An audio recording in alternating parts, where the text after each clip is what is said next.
This content is for informational purposes only. You should not construe any such information or other material as legal, tax, investment, financial, or other advice. Nothing contained on here constitutes a solicitation, recommendation, endorsement, or offer by Draper Goren Holm or any third-party service provider to buy or sell any securities or other financial instruments whatsoever. Hey everyone, it is me. We are here. Joseph is here too. Say hi, Joseph. Hey, what's up? Boom, boom, boom. We're recording. Good morning, everyone. Hey, everyone. Hey, everyone.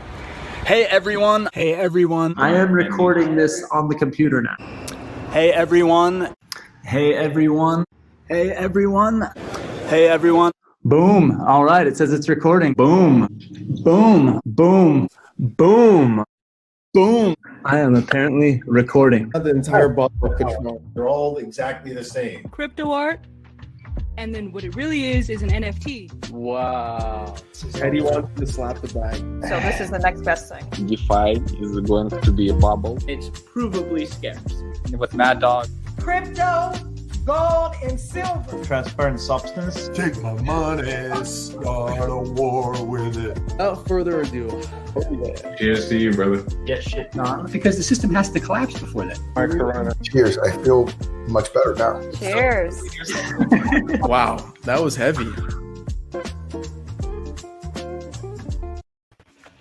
Boom! We are actually live now. Thank you guys so much. Welcome to Blockchain and Booze, everyone. I'm Alon Goren. If you didn't know, I'm one of the founders of Draper Goren Holm.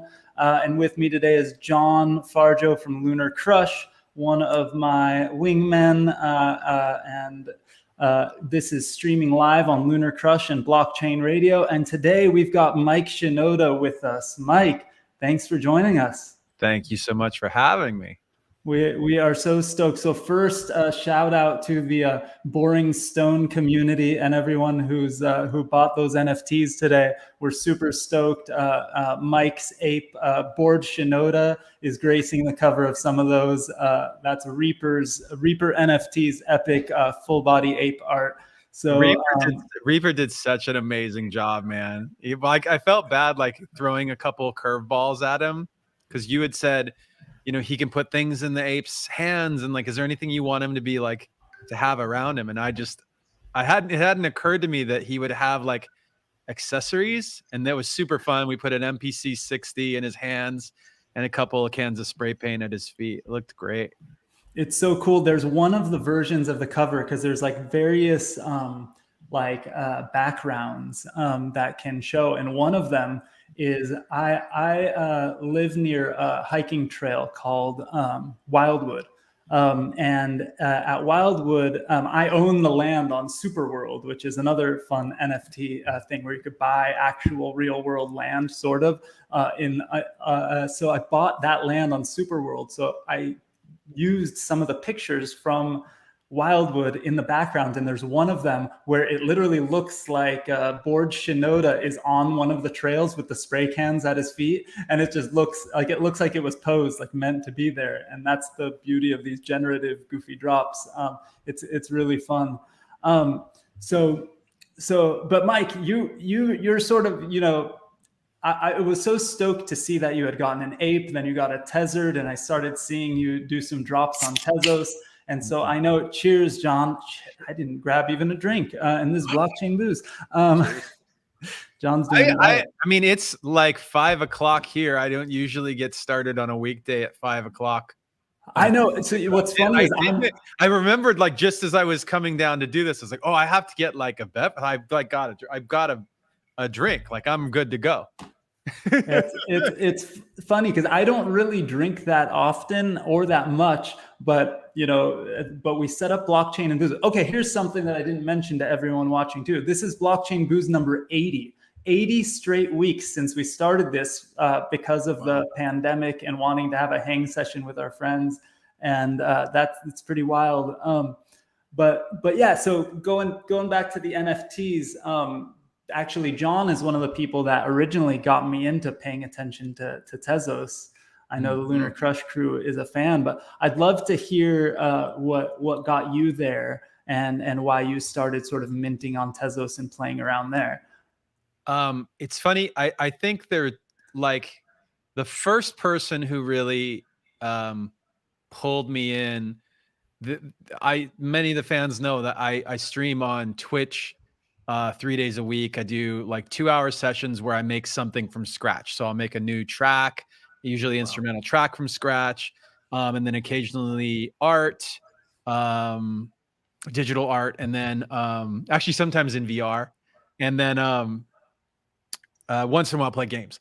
And one of the fans in the chat who goes by screen name is Mumu the Stan.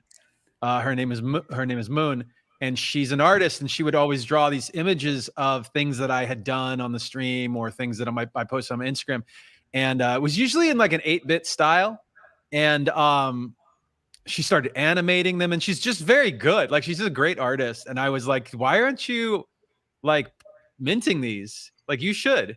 And she was like, oh, I don't know if I can. Like it was just that hurdle that many of us feel of like starting, just jumping in. And I was like, yeah, if you mint one of your images, whatever the first one is, I'll buy it. Just we'll start there. And she did, and I did, and then she went into it and like quit her job and became like a full-time artist. And then by like the next thing I knew, she was educating me on Tezos, on Hen, on staking coins on Tezos. Like it was, we had this nice, I actually, at the time when this all kind of started to happen, I didn't have a Discord server for set up for the fans. And so kind of because of this, I set one up. And I'd say probably one of the more active channels on there is the NFT channel on my Discord. And we get in there and share our things we're excited about, share knowledge about how to stay safe and how to jump in for the first time. As you guys know, it's like there's the community around this stuff is really where it's at. Like I can't think of the last time that I jumped into a community where even if people don't,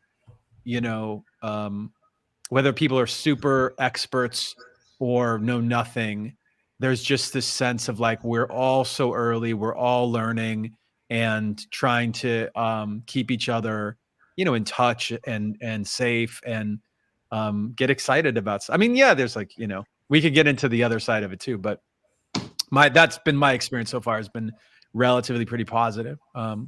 I should shout out real quick though. I should shout out Kevin Rose on the other side of like the whole spectrum. Yeah. Kevin is an old friend, and I did hear about Tezos from him as well. I know he's been posting it. He's been talking about it on his podcast as well, which I listen to pretty regularly. That's awesome. Hey, something I forgot to throw out there. If you're watching this on one of the streams and you want to ask questions or chat with the rest of the community, and then at 6 p.m. or so, when we wrap this up, you can turn on your camera and hang out with people in the community. Go to meet.blockchainbooze.io and hang with us. John and I both around the same age, maybe about your age too, have been listening to Linkin Park and you in various ways for many years. Actually, I was telling, I was in a space earlier and people were asking me about my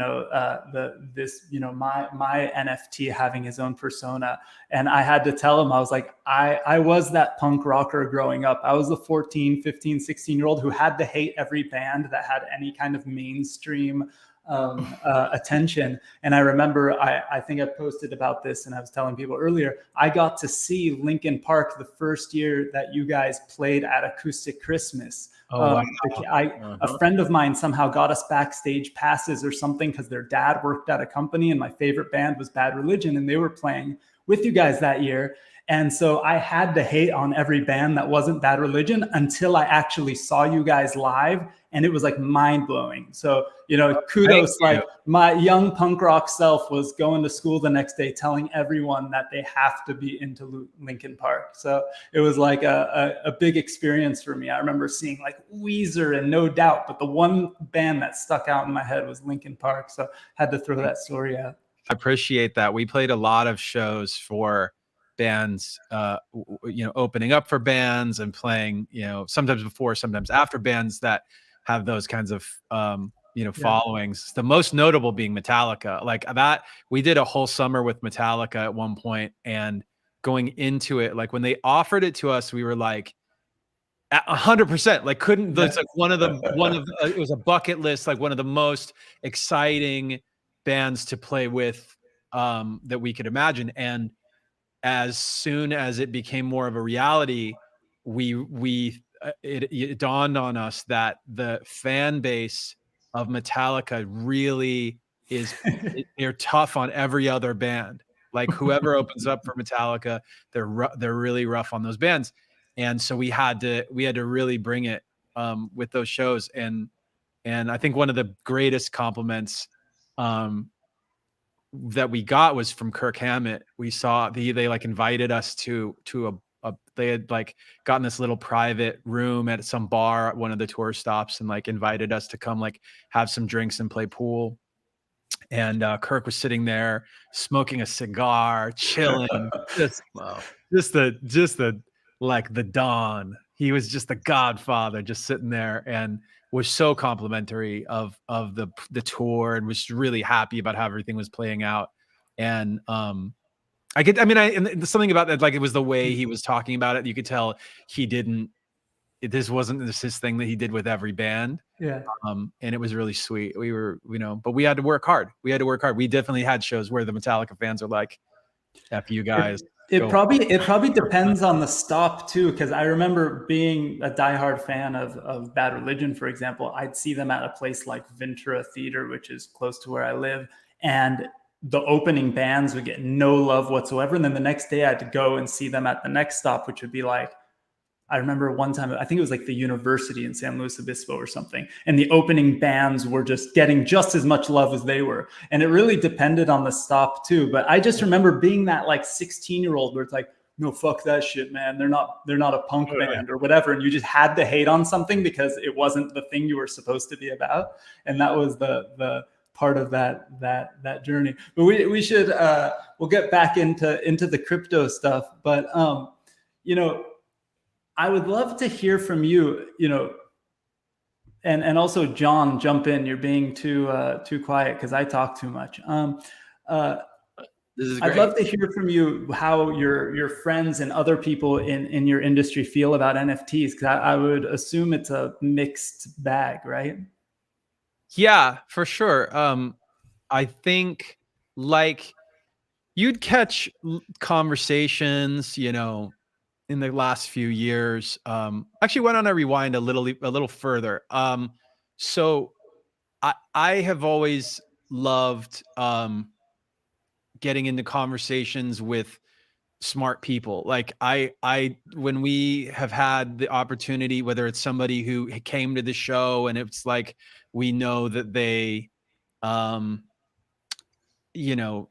founded a company whose product we use, or I got a chance because of some of the more experimental releases that we had done with Linkin Park. Like, for example, we had at one point we released a single where it scraped your Facebook information, and all of a sudden you were watching a music video with your stuff in it. And it really freaked people out. Like it was made by the same company who did this project called Take This Lollipop, I think it was called. And which was a horror themed one where all of a sudden like your personal information was like, the killer had your personal information. Very scary. We used that idea and we put you in the video, and people were like, it's the most eerie feeling to watch a music video with Linkin Park, and like my kids' pictures are in the video. So that kind of led to like getting into a little bit of angel investment.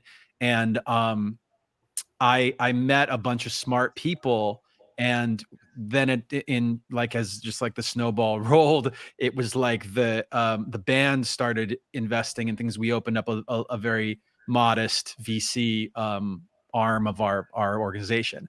Nothing huge, like, it wasn't crazy, but one of the things we got out of it that we loved is to meet founders and folks who are in tech.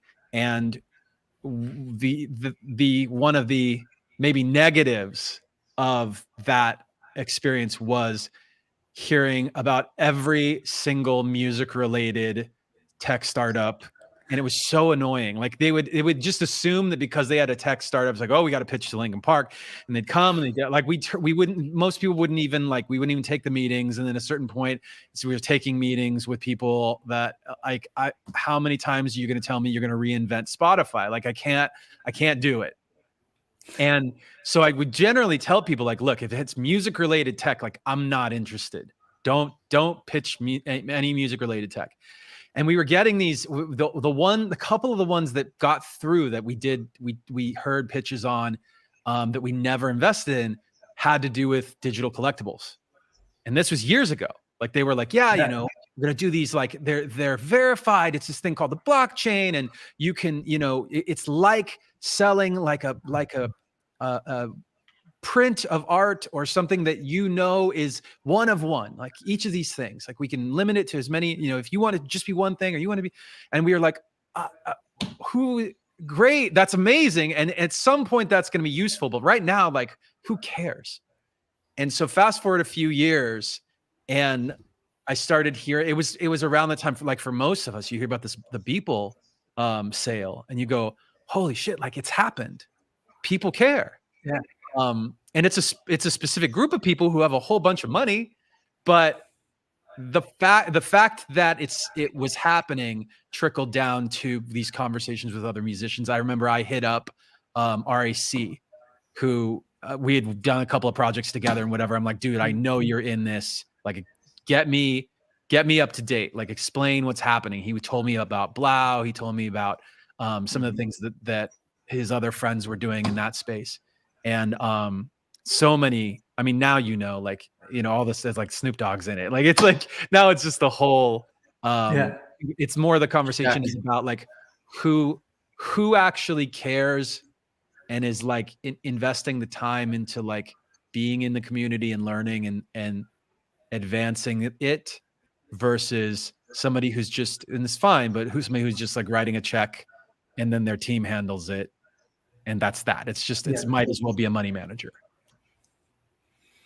I think the involvement is obviously super critical, and this space has seen it like over and over again, where we were seeing it in 2017 where somebody's going to launch a coin or whatever, and it failed miserably unless the person was actively involved, unless it's somebody like you who is spending the 2 hours with their community, showing them how you're actually doing it and actually participating. You know, we've had Blau on this in the past. And he killed it, right? We had Ferocious on here the day of the first like $18,000 NFT sale. He's still in his parents' house, basically like going nuts. And we were all like, holy shit, somebody sold an $18,000 NFT. It was mind blowing. And then literally like go to today. And that was less than a year ago, maybe a year ago now. It's really crazy. John, data. I know that we have so much data on all this. The last time I looked, our last LA Blockchain Summit conference in person 2 years ago had, I think it was 33x less people discussing crypto on the internet back then. Yeah, I mean, this year, I mean, in general, we're looking at like a 10x increase overall. I mean, just roughly speaking, without having the numbers in front of me. But I mean, every day, it's sort of like here we are again. You know, the market's starting to rise, starting to accelerate. And you've got things like, you know, all this interest in DeFi, you got all this interest in NFTs. You've got the NFT interest being distributed across many different blockchains. You've got Tezos going crazy. You've got Solana going crazy. You've got Polygon going crazy, and on, right? Everyone's trying to get into the NFT game, which is actually another interesting story. If you think about that, where a lot of the most high quality ones are on Ethereum. And so, but when you start to get past just the value of an NFT, and then you move past that and you get into the utility of an NFT, it starts to get really interesting when you start to think of some of the other chains where you might have different types of things built into the NFT, like exclusive access, as an example, a level-based access, different kinds of things, even DeFi and yield baked into your NFT that you're holding. Or spinning off another NFT based on the one that you're holding. You could look at things like Bored Apes, and you'd see, you know, there's the Kennel Club, there's the Mutant Apes, and there's, you know, on top of all of it, there's these brands being formed, which is probably the most interesting piece of this. Like, Bored Ape Yacht Club reminds me of like Teenage Mutant Ninja Turtles or something, like, but way back in the day. Like, how many splinters off of this could there really be? Probably a lot. So it's pretty exciting. I mean, I think, I hope that pun was intended. Yeah. But yeah, pretty exciting, man. I don't know. There's a lot of good stuff going on. We're really excited about it. We're devoting a lot of time into the NFT space, and you're going to see some pretty cool stuff coming out in the next few weeks.